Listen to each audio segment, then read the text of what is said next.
Are we on now?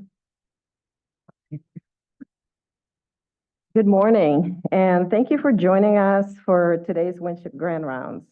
If you are an Emory or healthcare employee and would like to receive a CME credit hour for attending today, the access code is 544946 and can be found in the chat feature at the bottom of your screen for our virtual attendees. If you have any issues with this webinar or the CME login, please send Todd Taylor an email or drop us a note via the chat feature. This morning, we are pleased to welcome Dr. Todd Taylor. Dr. Todd Taylor is an associate professor of emergency medicine and director for educational innovation at Emory. His primary focus is on educational innovation. His passion is learner-centered education that utilizes active learning techniques with a foundation of psychological safety. He is renowned for his exceptional teaching excellence, winning multiple awards. He has spoken nationally on a variety of educational topics, including active learning environments, feedback, psychological safety, the topic of today, and faculty development. His most recent endeavor is working on creating an educational coaching toolkit for the Council of Residency Directors. So he could be a really good resource for us to collaborate in the future. Please welcome Dr. Todd Taylor today for his talk, Psychological Safety and Education. Thank you. Appreciate it. This thing, like this first. Okay. So, this is gonna be tough. Do we have a lav mic by any chance? Do we have a lavalier mic by any chance? Okay. I'll try and stay in front of the podium. Obviously it says there on the slide, I'm emergency medicine, which means I, by design, have ADHD. I don't think you're actually allowed to go into emergency medicine without ADHD. So I'll try and stay here in front of the podium. It's challenging for me, but I'll do my best.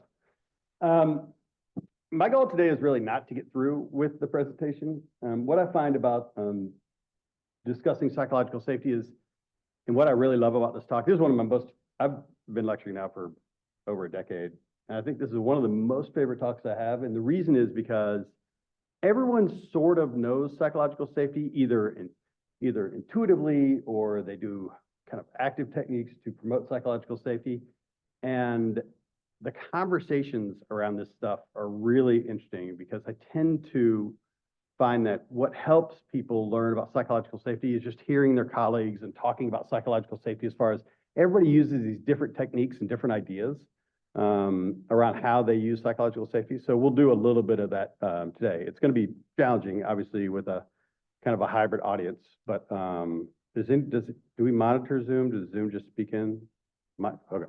Okay. And feel free to interrupt me. I'm pretty informal. That's fine.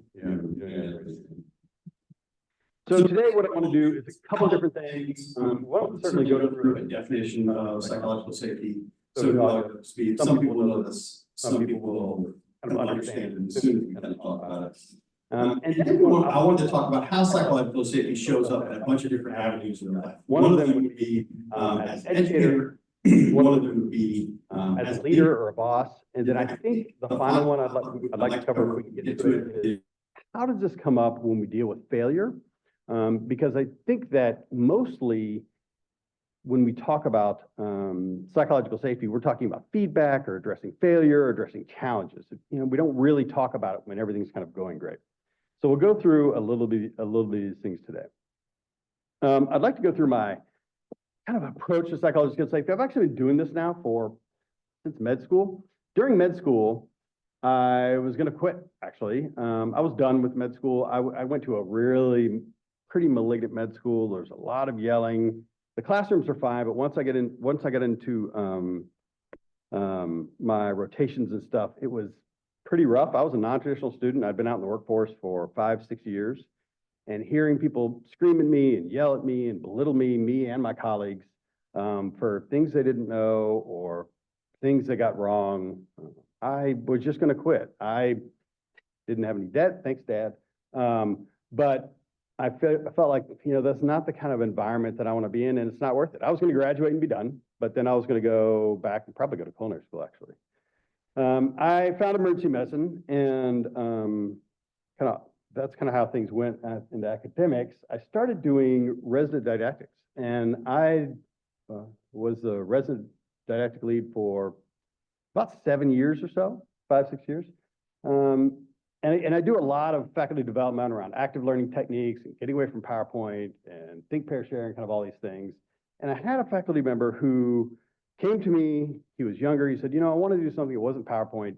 Can we do some active learning techniques? And we went over several things, and they picked guided notes. And so we set it up, and they understood, and kind of off they went. The day came, and I was like, oh man, this is gonna be great. They handed out their guided notes that they were gonna do during it. They took pauses, they tried to interact with the audience. It was very kind of active and engaging. And I was like, man, this is gonna be great. I get to teach a junior faculty member, kind of open up their skill set. The residents are gonna have this great session. And it was radio silence, like it was completely dead. The technique was fine. He actually did really well. But no one spoke up, no one participated, and it was just crickets. And I just couldn't figure out why, because I've been teaching active learning techniques now for 4 or 5 years, lectured on them nationally, and usually went okay. And it really stumped me. But why don't people talk up in class? Why don't people talk up in lectures, big, small? Does anybody have any ideas? Like why, what's hard about it, I guess? Yeah, fear of being wrong. Yeah, I mean, that's a big one, right? It's professional credibility. You've spent a lot of time and a lot of effort working on perfecting your craft, right? And then in front of your colleagues, while you're learning and growing and you still don't know everything, I kind of talk about everybody. It's like, in emergency medicine, we talk a lot about syncope because it comes into the ER all the time.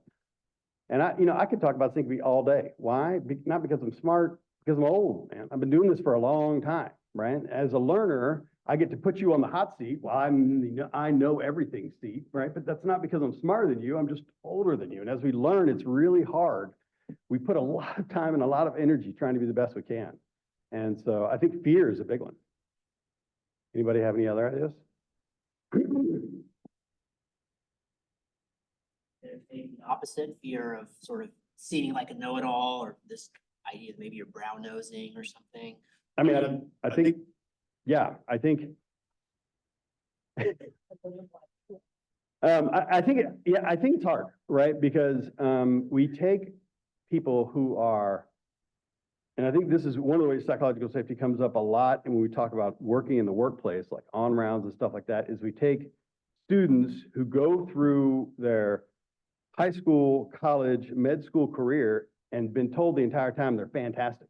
And they are, right? They're really good at tests and regurgitation and memorizing, but you get them out into the real world and they don't have a ton of skills, but they still say, well, I've always been told I'm great, so I'm great.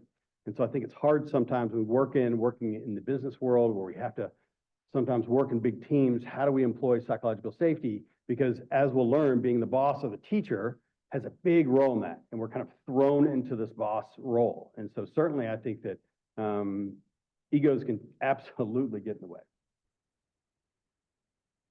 A lot of it's fear, I think. There's a few different ways. This is a really interesting study. They took these functional MRIs and they put people in headphones and they said, they gave them these social situations that were really kind of, anxiety provoking and fearful.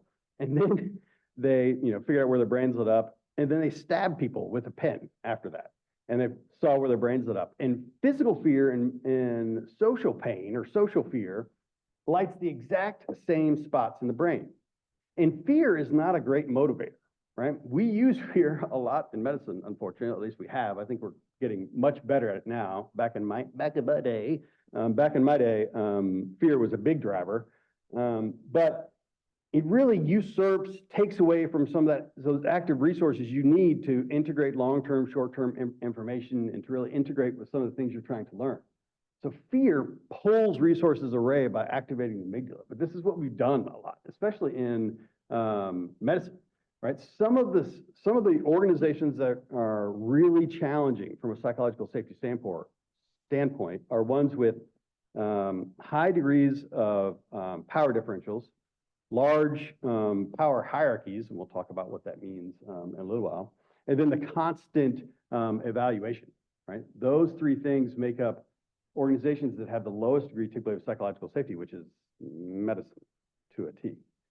Right? But this is what I think that people get really worried about when we talk about speaking up, when we talk about speaking up either in front of other people, speaking up on rounds, trying to volunteer, or really engaging with information. Because digital native, millennial generation learners, digital native learners, kind of everybody, millennials and down, younger, which is now, by the way, an 8-year faculty member, right? So we're not talking about just students anymore. We're talking about probably, at least like in emergency medicine, this is 60% of our cohort.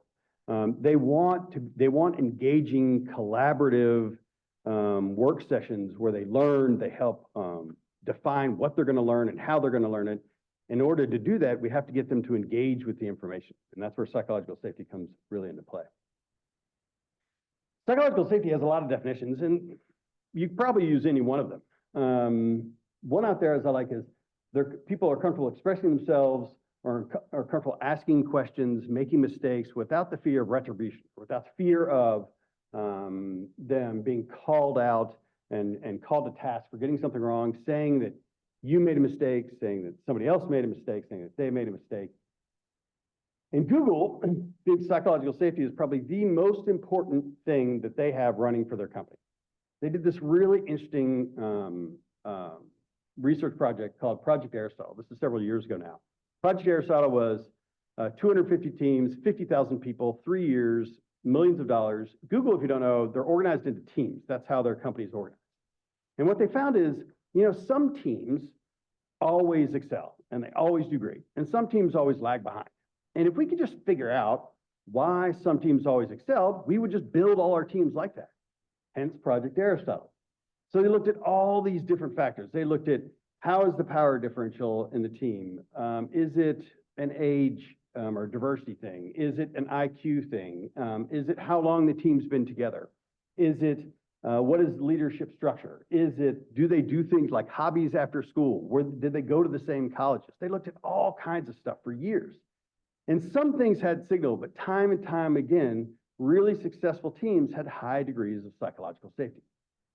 And now, which I think is really fascinating, they actually do all of their staff development, like higher level leadership development, in a building, more like a house actually, that's built to promote psychological safety, which I think is actually fascinating. I don't know exactly how they did it, but it's a lot of sight lines and colors and organization of how people sit in a room and stuff like that. And when I started learning about psychological safety, I was like, okay, great. So psychological safety is just, it's okay to be wrong, right? It's just okay to fail. We're not going to worry about it. You're going to pat somebody on the back and it's okay. I was like, well, this is dumb, really. I was actually really excited and then I got really confused. But psychological safety is not about lowering standards. Psychological safety is not saying failure is okay. Psychological safety is mostly about when conflict arises, when negative things in a team arise, how do we deal with that conflict productively so we can continue to get the most out of our team, so we can continue to get the most out of our learners? And what we really want to be is in this gold zone over here. We really want to have high degrees of psychological safety and high standards. When I was in medical school was that the bottom right-hand corner there, the bottom right-hand corner.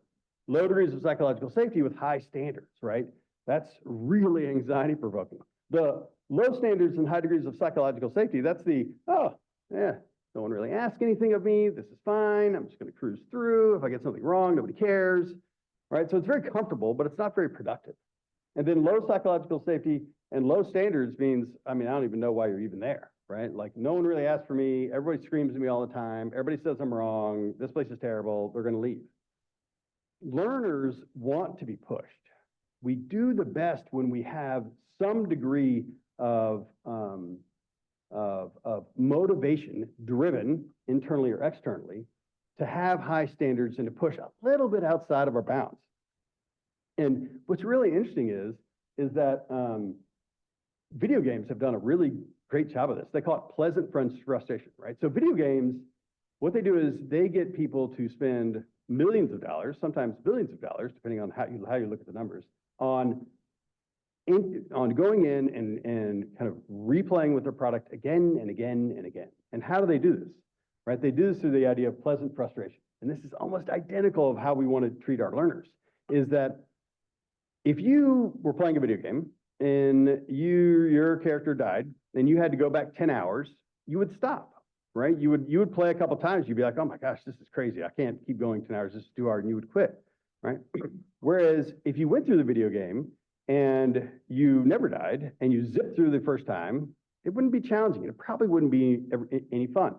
And so what video games do is they make it pretty hard, a little bit outside of your skill set. And then when you die, or when the game starts over, or when it's a new level or whatever it is, they set you back a bit, right? Not enough to be horrible, not 10 hours, but maybe 5 minutes, maybe 7 minutes. Enough to where you're like, okay, that didn't really cost me a bunch, right? So you want to be pushed, but you want the cost of that pushing to be low, right? You want the threat of that pushing to be low. And that's where really psychological safety kind of comes into play. We want to push our learners really hard, but we want to minimize the risk of failure. That's really what we're trying to do. I would do this think, fair, share thing, but I think that probably maybe it'd be better if, because we're all spread out and on Zoom, it'd be better if we just kind of talk about it a little bit. Are there environments that you've been in before that you've seen other people, or that you personally try to see how you can lower the risk of failure, or how you promote psychological safety, either in your classroom or in your work groups? Or alternatively, you've seen times where people didn't do it very well. What I find is that people learn most by going through examples of the pros and the cons, seeing people when it didn't work and when it did work. Does anybody have tricks that they use, or have seen people actually do things that actually really kind of detracted from psychological safety, either in the classroom or with their learners?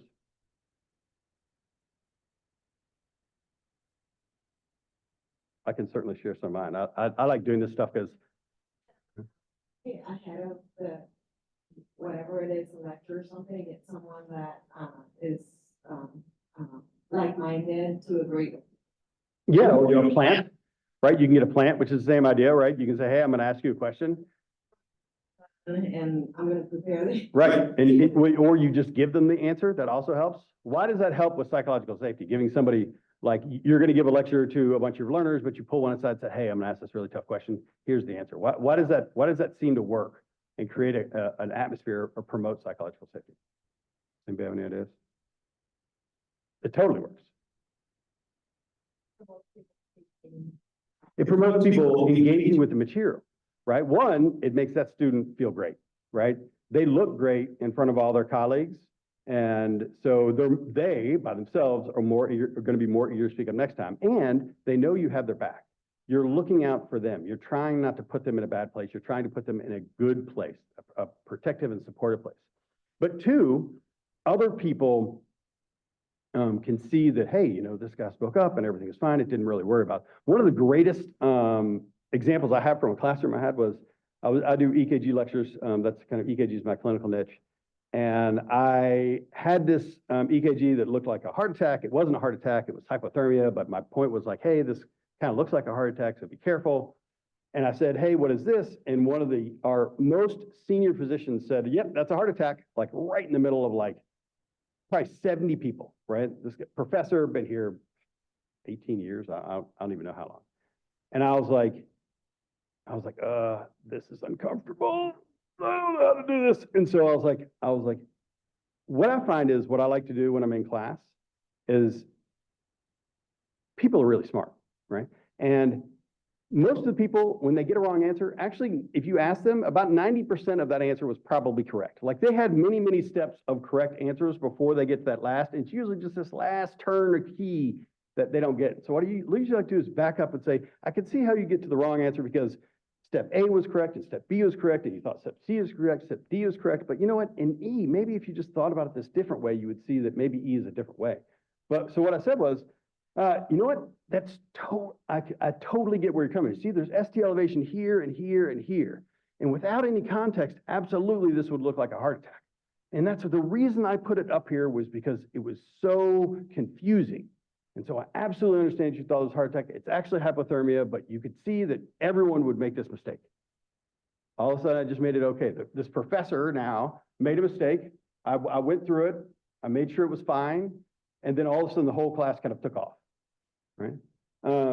The plant stuff also works really well because what you're trying to do is promote this environment where it's okay to speak up.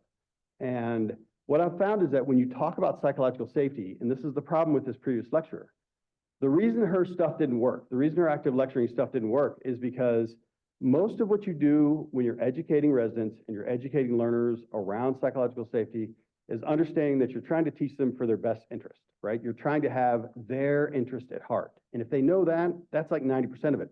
But that doesn't get established here, right? That gets established yesterday, the day before, 3 days before, when you were talking to them about something and you had high degrees of psychological safety then. That way, when you come in front of the classroom and you put them in this uncomfortable situation, they already understand that you have their best interest in mind and you're really just working on the information, right? The problem with that lecturer was, in the workplace, he didn't promote psychological safety. Actually, he was pretty hard on people. And so when he got into the classroom, it didn't matter what he did. The active internal learning technique was perfect, but it didn't matter because previously they know, oh yeah, this guy's not psychologically safe. He burns everybody, right? And so when they got up here, they're like, oh no, man, you burned everybody. I'm not engaging with any of this, right? And so it was almost an entire hour of just like radio silence. Amy Edmondson, it was kind of really started thinking about this. This really came up in the 1960s. In the 70s, Amy Edmondson, who's one of the really thought leaders on this, started looking at hospital teams. This is where this really came up, is in the hospital. And what she looked at was, she was trying to look at hospital teams and how many mistakes they made, and why some teams made a lot of mistakes and why some teams made not many mistakes. And what she found is, she was doing all this research, and she spent years in this PICU and doing nurses and doctors and all these evaluations. And what she found was teams that had high degrees of psychological safety made more mistakes. And it like completely shut her thesis down because she thought if you had more psychological safety, you'd make less mistakes, right? Because there'd be better communication lines and more checking on each other. It'd be okay to call each other out and stuff like that. And so she actually shut down her thesis for about 6 months and sent another researcher in there behind her to ask about, she didn't tell her anything about her research, and go in there and ask about the reporting practices. And not surprisingly, the teams with high degrees of psychological safety just reported more. They felt more comfortable reporting more. So she really started off on this endeavor to really talk about psychological safety, along with, Google's now really promoting this as one of the premier parts of their success, is that, and this is especially true for us in these high stakes situations. And high stakes situations here is not that high stakes, but certainly when we're dealing with the stuff that you guys deal with on an everyday, basis, life and death and things like that, psychological safety in your workplace, and we'll talk about this as a boss and an educator, also comes up a lot. And that's what she tries to promote. When we talk about psychological safety and trying to increase the either safety of our teams or safety of our learners, we really first have to talk about inclusion safety. And this is really where our DEI people come in. And really where I think at Emory here, we've made great strides. I think certainly there's always room for growth and always room to get better. I personally believe that emergency medicine, and certainly Emory, is at the head of the curve on this. But you can't have group safety unless you're part of the group, right? People are included in a group, well, historically for a lot of reasons, right? It's been because you were a male, because you were rich, because you had a lot of, you're high IQ, you're tall, you're attractive, you're muscular. We have a lot of different social groups that we include people in, but really people just need to be included in the group based on the fact that they're human. And they're excluded from the group. The only reason to exclude somebody from the group is really based on the threat of harm, physical harm, right? So first we have to have inclusion safety into the group, and that's really, that's a 10-hour topic around DEI and how do we get people to buy in to be part of the group. We haven't always done very well with this, but what I would say is that just knowing that this is a thing and part of your group and talking about it will greatly increase the odds that people on the, I still have not figured out a great way to say this, people on the lower status rungs of the power hierarchy, and we'll talk about what that means in a little, will be included. So there's a lot of different tricks out there to do this to make sure people people feel included in the group, but mostly it's knowing that there's a problem and knowing that there's a power differential. So let's go on to the self. Okay, so we as teachers, we as bosses, how do we, I'm gonna try to do it this way. Okay, this is not gonna work either. I was gonna put this down for a second. It seems silly for me to have this controller that I'm not gonna use. As a leader, as a teacher, that one of the biggest things that you can do when dealing with failure, when dealing with people bring things bad to you, bad news, this is really where psychological safety comes into play, where you get people to buy in.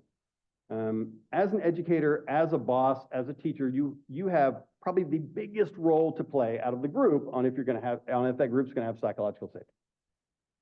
And how do we promote this? A lot of it is emotional stability. So when somebody brings some bad news to you one day, they want to know before they even open their mouth, a colleague, student, somebody that works for you, they want to know before they even open their mouth, what are they going to get? What are they going to get out of you? Are they going to get you screaming and yelling at them? Are they going to get you saying, you know what, Bob, that's okay, man. I'll tell you what, let's put something on the calendar for next week. Thanks so much for bringing this to me. I know you've worked really hard on it. We'll figure this thing out. Good catch. And, something kind of supportive. What they need to know is that before they even get there, that what are they going to get? And that needs to be every single time. So if one day you're very supportive and the next day you're screaming at somebody, it decreases the amount of psychological safety. Why does that kind of stuff decrease the amount of psychological safety? Because you're increasing the power differential because they don't know what they're going to get, right? One day you're going to be super supportive and emotionally stable, and the next day you're going to be screaming and yell at them. And so one of the big things we can do is either develop scripts or develop I like to use scripts, but develop ideas around when someone brings this to me, these are the kind of things I'm going to respond with. And they can be almost anything. Most of it, I think, is around a growth mindset. Your response should be somewhere around a growth mindset. I know you performed very hard. I know you've worked very hard. The outcome is not that important. I'm sorry about the mistake. How are we going to work better together to move forward on this issue? Right? And it's the same thing when I talk to students when students bring stuff to me. How do we, when students answer wrong answers, when students come up and they say, they give you the wrong answer, how can we retort or respond or develop scripts around making it okay or making it psychologically safe? Does anybody have any tips that they use, tricks that they use, scripts that they use when people come to you with the wrong answers, specifically your learners, that you can do to promote psychological safety? I certainly have a few, but I find that people learn best from hearing from a bunch of different examples, because most people know the stuff actually to some degree already.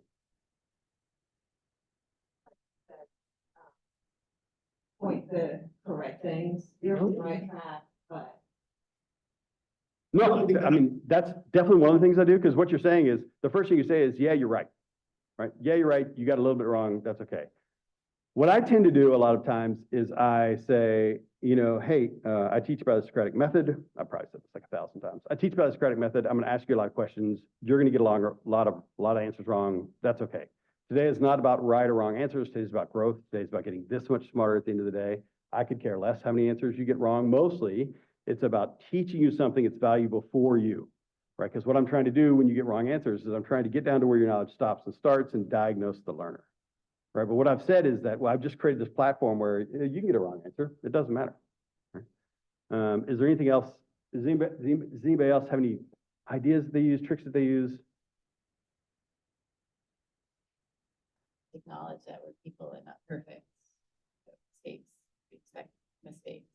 Yeah. But we don't want repeated mistakes, same mistakes.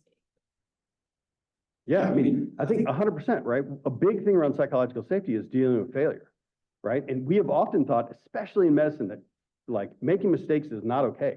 We have not accepted mistakes. Certainly when I grew up in medical school, it wasn't okay.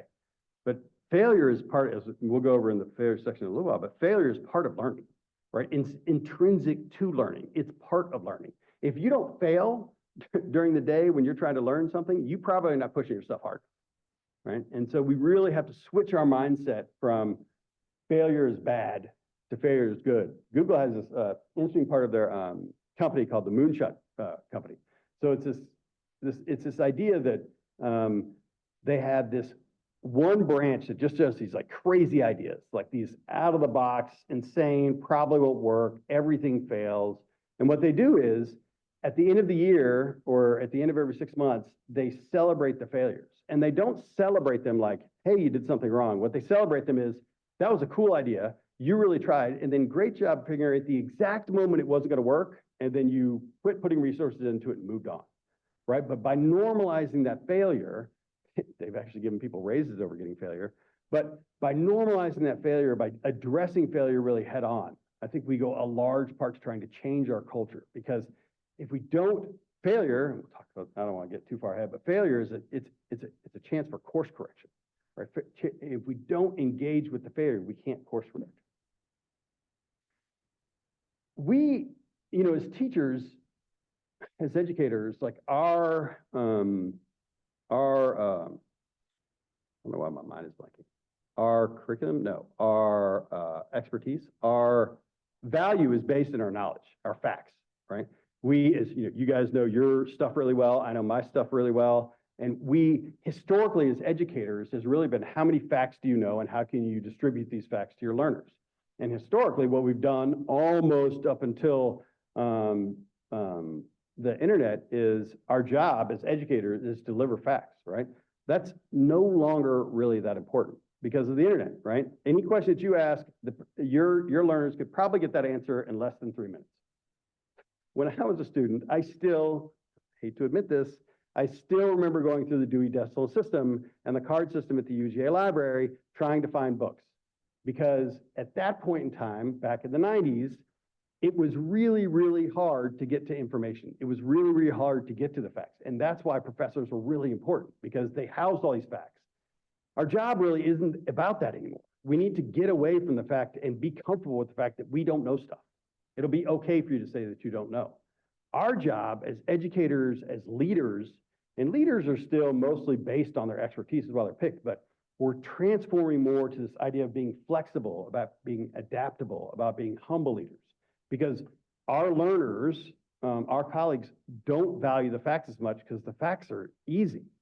What we value now is more of a speed of more than having a lot of knowledge, it's the speed of that transfer. And then two, it's being flexible with these ideas and helping our learners sort and organize this information. It's less so about giving them information and more about getting them to sort through the sea of stuff and helping them organize it and get to it.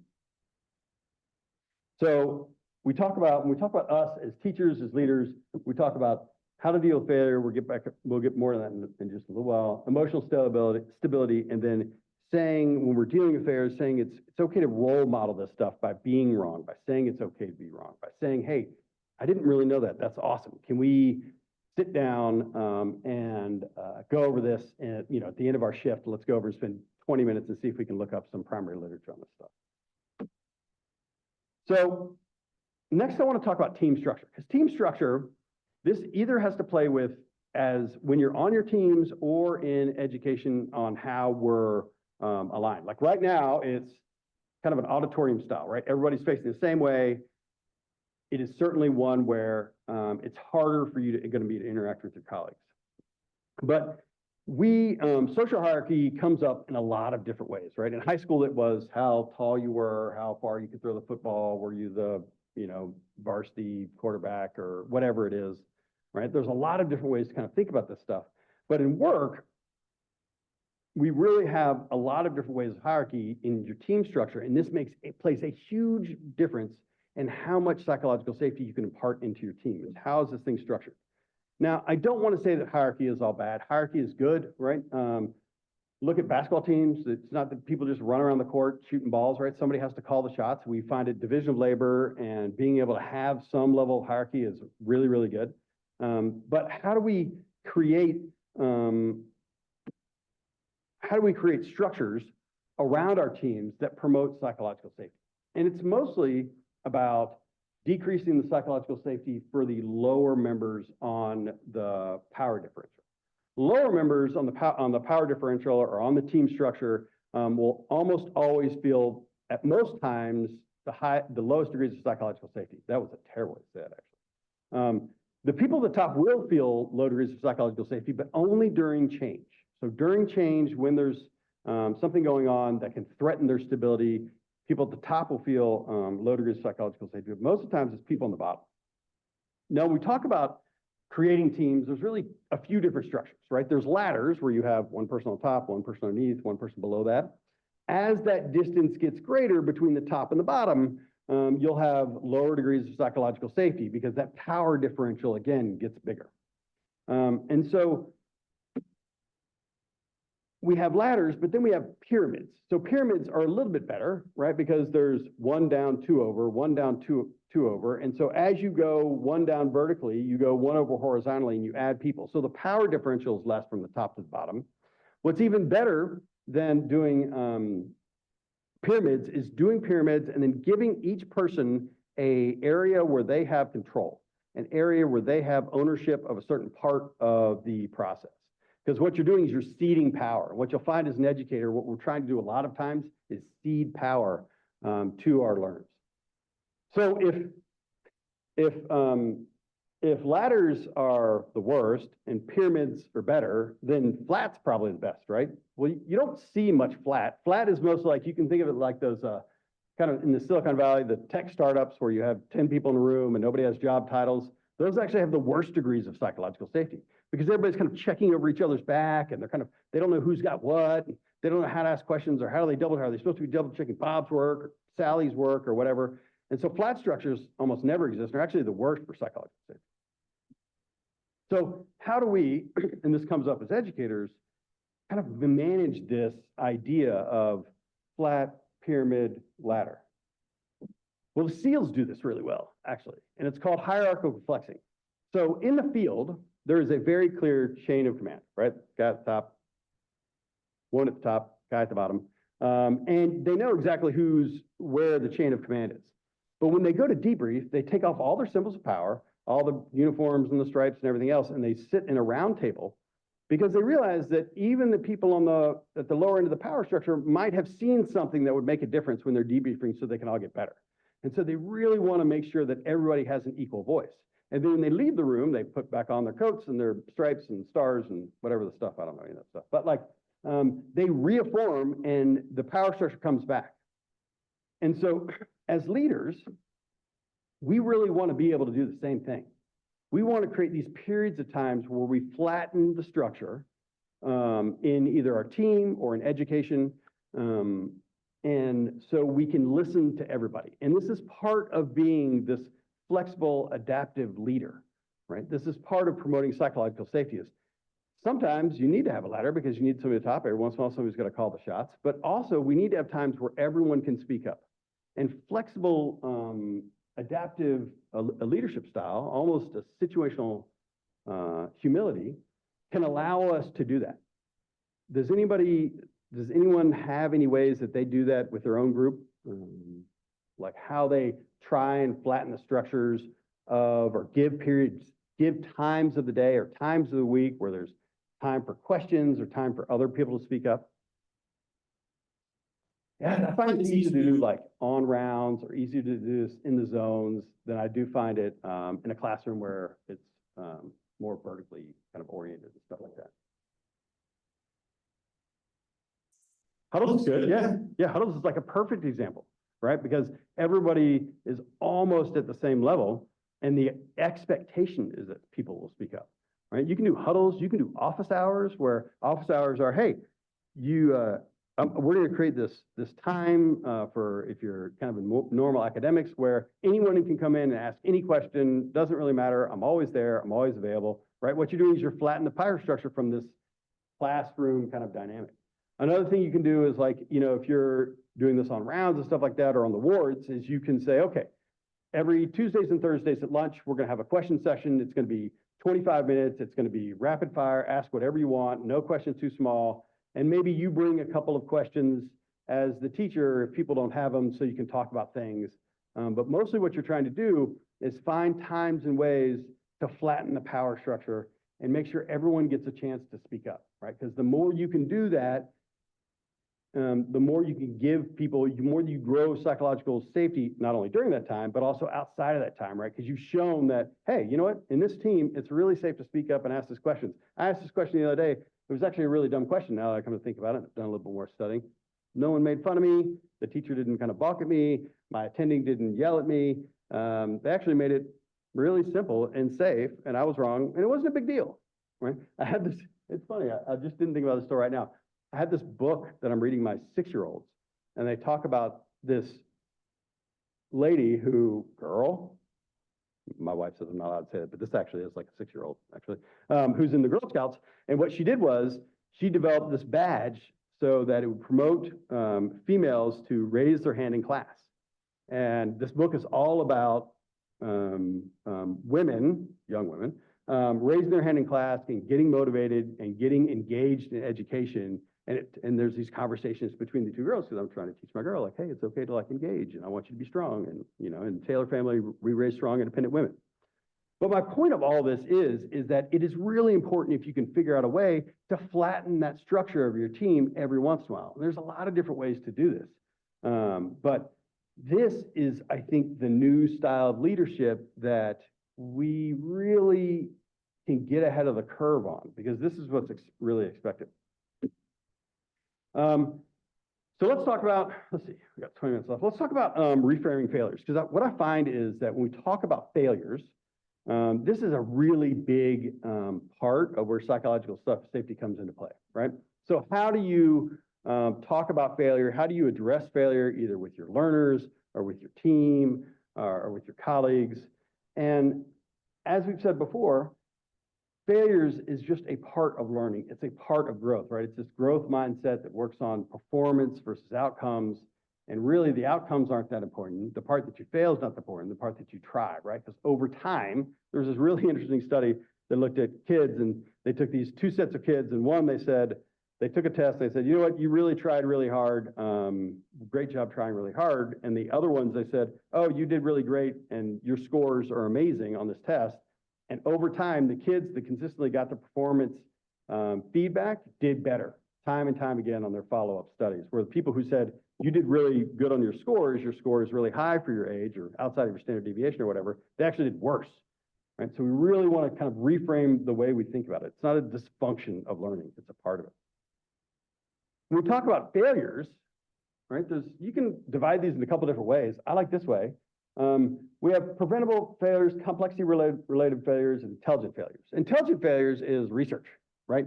We do research all the time. Research is cutting edge. Even if you don't even if it doesn't match your hypothesis or you end up at a dead end, it's progress, right? It's a dead end that you've now closed off that you can now go looking for other ways. Intelligent failures, that's part of how we grow. That's part of learning, and that stuff failure is not only acceptable, it's actually probably more of the norm. My guess is if you looked at all the research studies, you're less successful than you are more successful. Preventable failures are the ones that we can never tolerate, right? So what are preventable failures? Preventable failures are what the airlines do. So preventable failures are, there is a checklist, you didn't follow the checklist, there is a standard protocol that we do for this, and you didn't follow it, that's not okay, you made a mistake, that cannot be tolerated, right? So for us in the ER, one of the examples I like to think about is giving TPA, right? Giving TPA, there is a checklist. And I tell my residents and my learners, I was like, I don't want you to ever memorize a checklist. I don't want you to memorize it. I don't want you to learn it. I don't want you to think about it. I want you to go to the sheet and open up the sheet and check the boxes. Because this is not a time to rely on your memory. Because if you get one wrong and somebody bleeds in their head, well, I mean, not only is it bad for you because you screwed up, but it's horrible for the patient, right? So these kind of preventable failures we can never tolerate, and that's okay. And then, but what you'll find is, I think most of the times, especially in medicine, your field, my field, it's complexity related. Why do people make a mistake? Because it's hard. You know, the stuff that we learn, the stuff that we do, it's not easy. It's really, really challenging. And most failures fall under that bucket of complexity related, and that's okay. That's part of learning, right? And we need to learn to accept those failures, because the complexity related failures are not only normal, but expected when you have these really challenging topics. And then that's the ones that we have to say, it's okay to fail, keep learning, keep progressing, keep working hard. So we really want to be aware of what is our team hierarchy and how can we create these flat sections with hierarchical flexing. And then we also want to come into this idea that failure is a part of learning, right? We really want to move into this kind of growth mindset stuff. The last couple things I want to go over are, we really want to embody the idea that it makes mistakes. We have to role model this idea, right? One of the greatest comments I think I ever got from a resident, and we don't get that much actually in emergency medicine, was they said, you know, I always love being on shift with Dr. Taylor because I always feel like we're learning, and we're always learning together as a team. I was like, that was like 9 years ago. I still remember that one comment from this one guy, Brandon Penn. He's like amazing. We have to role model it's okay to make mistakes. I think we in medicine have said you always have to be right. You can't ever have it. You can't ever be wrong in anything. At least historically, when I went through education a long time ago, that's how it was. But we're trying to manage this vulnerability, credibility tension, right? The credibility tension is kind of like we talked right before, professional credibility, getting something wrong, you don't want to look dumb. And then the vulnerability part is you have to learn, right? You have to learn, you have to get better. So how do I manage this tension between I don't want to look dumb and I have to learn this stuff, right? That's where we as bosses, as teachers, as educators, as leaders can really role model it's okay to make mistakes. I didn't do this. I'll be perfectly honest. For the first couple of years, I really felt like I had to know everything. And then I don't know, one day I was like, this is ridiculous. I'm just lying to everybody. I'm not going to do that anymore. And then I started saying like, oh yeah, I have no idea. And then all of a sudden, I think it really engendered my students to grow with me in education. You can't say I'm wrong all the time, right? It's just like intellectual candor is what we kind of like to call it. But when you trust people with your own practice vulnerabilities, what you're doing is giving them a platform to trust you with theirs, right? When I sit there with a student and I say, tell me what you don't know about syncope, I have this platform that I'm like, oh yeah, I know everything. You don't know anything. I'm creating this big distance between the two, but I'll say, yeah, I don't know that either. Like, when I was your age, some of the things I teach them, I was like, when I was a third-year resident, I had no idea about this. That's why I want to teach you about it. And what I'm doing is I'm sharing with them my vulnerability of my professional platform, my credibility, so that they can say, man, I didn't know that either. Okay, well, he didn't know it either. Okay, it's safe. Let's keep going. Right? So we're always trying to measure that. We're always trying to kind of deal with that tension. And this is not the humble leader. When you say you're wrong, it's not low self-esteem. It's not, it's okay to be wrong. I'm bad, anything like that. Mostly it's encouraging other people to talk, encouraging other people to have ownership, right? People, learners and your colleagues, the people that work under you, they don't want you to always agree with them. They know that you're not. That's not important. And it's not important that you disagree. What's important is that their feelings, that their comments, that their voice is genuinely heard and appreciated. If you can create a space where you can allow them to speak up, and most of this is around, we'll talk about in a second, around asking questions and listening and genuinely hearing what they have to say, giving them the floor, the platform for a little while. What it can do is it can allow them to have some ownership, cede to them some of the power. And again, you're flattening this hierarchy. And how do we do this, right? It's pretty easy. We want to be inclusive. We want to role model that it's okay to be fallible and vulnerable and minimize the power distance, right? Invitation is pretty easy when we talk about this kind of stuff. When you're trying to be the humble leader, when you're trying to have situational humility where it's okay to say wrong, all you just say is you want to ask some really good questions and really just listen to people. Again, people just want their voices to be heard. Ask them questions that are thought-provoking, sit back and listen. And then when they do, when they talk, thank them for participating. That's really it, right? For getting people to buy in. And when we ask questions, we want to ask questions that will probe people's, either their area of expertise or something that's thought-provoking, and then we just be quiet. It's actually not terribly challenging. I mean, it's challenging for me because I have ADHD and take a lot of meds that make me talk a lot, hence why I'm here. But what we really want to do is listen to people and allow them to speak up, give them the floor, give them some ownership and some authority. And so we really want to make sure, again, that we're just asking the right questions. And in response, when we respond, we want to respond productively.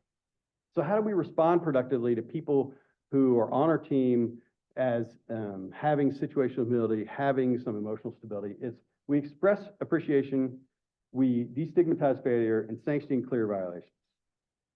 So expressing appreciation, again, we really want to focus on growth mindset. It's performance, not outcome. It's, man, you worked really hard on that stuff. That's really great. I really appreciate it. And really trying to not get too bogged down in there whether you get the right or wrong answer. Because over time, right, we're trying to create lifelong learners in education. Really, most of it in creating lifelong learning is mostly about self-reflection, feedback, and having that internal stimulus for growth. It's not about the A that you got today. I'm going to keep going here for a second, just so we make sure we finish on time. So we've talked about this, obviously, but again, it's really an opportunity to course correct. And so we have to really dive deep into dealing with these failures. And I would encourage you, if you don't already have some scripts, develop some scripts around dealing with failures with your learners, dealing with failures with some of your colleagues. Some scripts that are the growth mindset around trying to emphasize their performance, not worrying about the outcome, but also trying to figure out where you can be on their side, right? Because these are opportunities to course correct. Now, the last thing I want to talk about is setting boundaries. Right, we've talked a lot about violations of rules, you know, when people get things wrong and stuff like that. And I think sometimes we worry that when I set people wrong or tell them they're wrong or tell them they gave the TPA when they shouldn't have, we are creating less psychological safety. And that's not true for vast majority of things we do. When people have clear rule violations and we call them out on it, it makes the entire team more safe. Because the entire team said, hey, we decided that we were all going to play by these set of rules, and this is a clear flag violation of those rules, and those rules were upheld. That means the agreement that we all had to begin with is still in place, and my team or my organization really supports that. So it is okay to call people out. It is okay to say you made a rule violation, you made something wrong. That does not decrease psychological safety for most of the team. I mean, it might decrease psychological safety for that person, but I think it's mostly how you do it, not what you do. So sanctioning clear violations is important. And so to wrap up, psychological safety is something that I think everyone does to a degree. Some people do it more, some people do it less. And what I would encourage you to do is, one, think about how your team structure affects psychological safety, and how can you create this idea of hierarchical flexing where you can flatten a team and create space for other individuals in the team or your learner to speak up or talk, give them some ownership, allow them to have the floor, allow them to speak up. One of the ways that I do this is I used to, when at the end of each shift, the third year we'll teach something to everybody else. And I used to kind of come over the top and correct that. I don't do that anymore.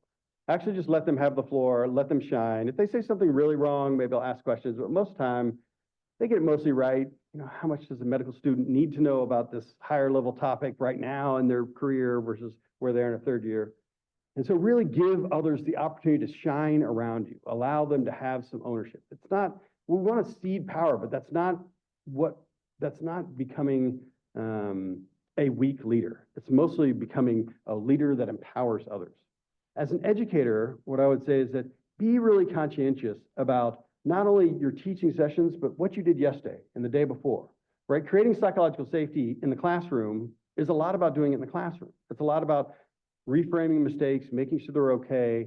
But it's also a lot about what you did yesterday and what you did on rounds and wards and how you treated people. Most of the time, people just want to know that you have their best interest at heart. And if you have that, which I think most of us honestly do, everything else can kind of fall by the wayside. But psychological safety is something that I think what it can allow you to do is become a better educator no matter what technique you do.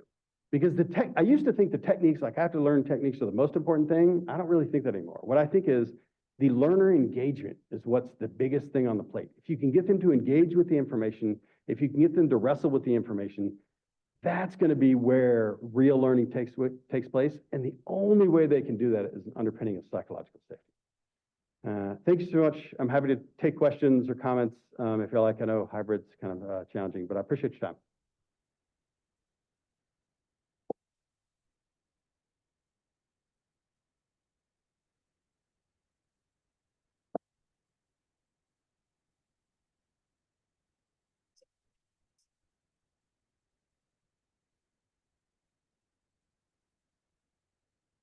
So I guess,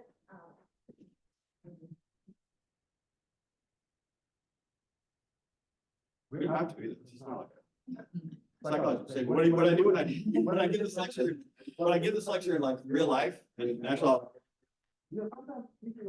lecture's hard in real life, and I'll take the mic in a national conference, I'll be like, yeah, what do you think? He'd be like, oh my God, you jerk, don't do that stuff. I'm like, yeah, it's unsafe, that's fine. So, you talked about the growth mindset. Can you give us maybe in 2 sentences, what do you mean by that? 3 sentences. let's see, recent. I can try to do it 3 or 6 hours, whatever you want. You can come up here so people yeah. hear. you. So, the growth mindset, which is currently what I'm trying to teach my kids, if anybody has any good kids books on growth mindset, please let me know, is mostly about leaning into performance. Because what we need to do as educators is push people to wrestle with the information and create lifelong learners. Lifelong learners are, your job as an educator is complete when your learners no longer need you anymore. That's when you've succeeded as an educator. And the only way to do that is to make them lifelong learners. And the way to do that is through instilling with them ideas around feedback literacy skills and the growth mindset, which is less about making mistakes and more about working hard and trying and emphasizing that really what I want you to do is come out here and row the boat, not get the right answer. Thank you so much. Just being comfortable with being uncomfortable. Yeah, 100%. Any other questions?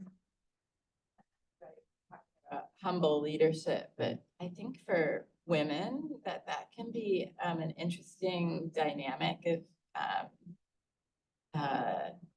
maybe not being appreciated as much Yeah. when it comes from a woman versus a man being a humble leader. So maybe you have any Yeah, comments? I think- Oh, sorry. The question was talking about humble leadership and how that differs, or what are the specific challenges of women. I think that's actually gave this lecture to the junior faculty development course, which is the greatest course in the entire planet. I mean, I run it, but it's still great. But like, and that's the exact same question was asked about this.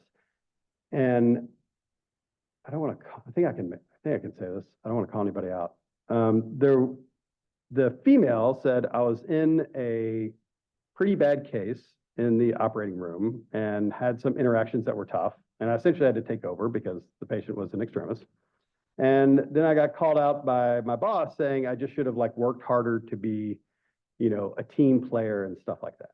And we all know that in a lot of times in medicine, there's time to make decisions and stuff like that. And sometimes, especially in her job and certainly in my job and ICU and some other places, there's not time. Sometimes you have to be the boss and you just have to take over and run the ship, right? I think it's sexist of me to say that I understand and can empathize and can give women the answer to this question. Because I do think that we have done a pretty poor job. I think the South is certainly has a large role to carry in this around empowering women as leaders. The way that I kind of think about it is that you're not going to convince the people who are not going to be convinced. Like the people who have that old time mindset, we're not going to win them over, right? But I do think that one of the things we need to do about women in leadership and women who are leaders is we have to normalize women in leadership roles and women as healthy leadership styles. I think the more we can see women in roles of leadership and roles of power as educators, as bosses, I think the more we can bring that to our every common day site, I think the better off we're going to be.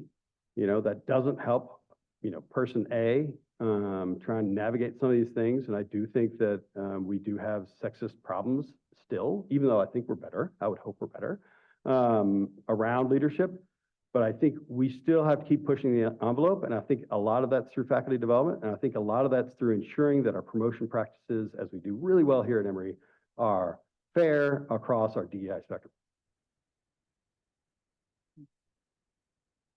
Thanks for this great presentation. I was going to ask, so when you were suggesting that we level the floor and give our learners an opportunity to give feedback, how do you navigate it when you get their feedback, but sometimes that can't be incorporated, say, immediately, or it takes time to change? How do you navigate that process? Can you be a little more, I'm sorry, there's a question about feedback and psychological safety. Could you be a little bit more clear about the feedback? So you're getting feedback from them or? Okay. Take their thoughts in, but some of the things that they're asking for, you cannot do at that time. And so how do you navigate that process when, you know, you hear what they're saying, but you can't do what they want? Yeah, I think when you do that stuff, I think mostly it's trying to understand that trying to get them to understand that you're on their side. I think it's okay to say like, that's not something we can do. Like, oh, so the question was like, when we get for the people on Zoom, when we get feedback and the students are giving us feedback and there are things that they're asking that we can't do, how do we navigate that situation with psychological safety? I think it's mostly to show that we have their back, that we understand, that we hear their voice, that it's a valid voice, it's a valid concern. I would, if you can, sometimes you can't, but if you can, talk about the challenges around doing that. Like, they don't need you to, having a psychological safety is not answering everyone's whim or being okay or rolling over anything. It's mostly about dealing with these problem areas that come up in a way that has their best interest at heart. And I think it is totally okay to say, that's a great idea. I totally understand where you see from, and I see why that would be really beneficial to you. However, here's our logistical concerns around that thing that happened. I just don't think we can make that happen. But I'm happy to, put that in the bank and kind of keep it for later and stuff like that. But I think it's okay to say, that's a great idea. I see how it can help you. Here are the problems with that doesn't work from a day-to-day basis. But it's a really good point and really good feedback, right? Because most of the times people aren't asking for crazy stuff. They're asking for stuff that really makes sense to them. And the stuff really makes sense to you from their viewpoint, but they can't see the other viewpoint. So how can you give them that other viewpoint? Because again, I don't think they want you to always be at their whim and answer everything correctly. I mean, my 6-year-olds would, but that's different. But mostly they just want to know that they're heard, that their viewpoint was critically analyzed and taken seriously. That is way more important than I'll do everything you want, yes. I think. Great. Yeah, to that point, I've had fellows come up to me and say, Dr. Arjano, I know you don't have control over this thing that we want, but can we talk about this? How can you do a little bit of that? So I think getting them to, and I'm not an expert, I'm learning, to understand, that we can't give them everything and to be okay with that. So thank you so much, Dr. Taylor. You have provided some really concrete ideas and things that we can do to improve our culture as teachers, managers, leaders, and colleagues, actually. If there are no other questions, I want to mention that next week there will be no grand rounds, and actually this is the last grand rounds for the year. To view upcoming grand rounds, please visit the grand rounds page on the Winship Cancer Center website or the Winship calendar. Thank you so much. Thank you. Appreciate your time.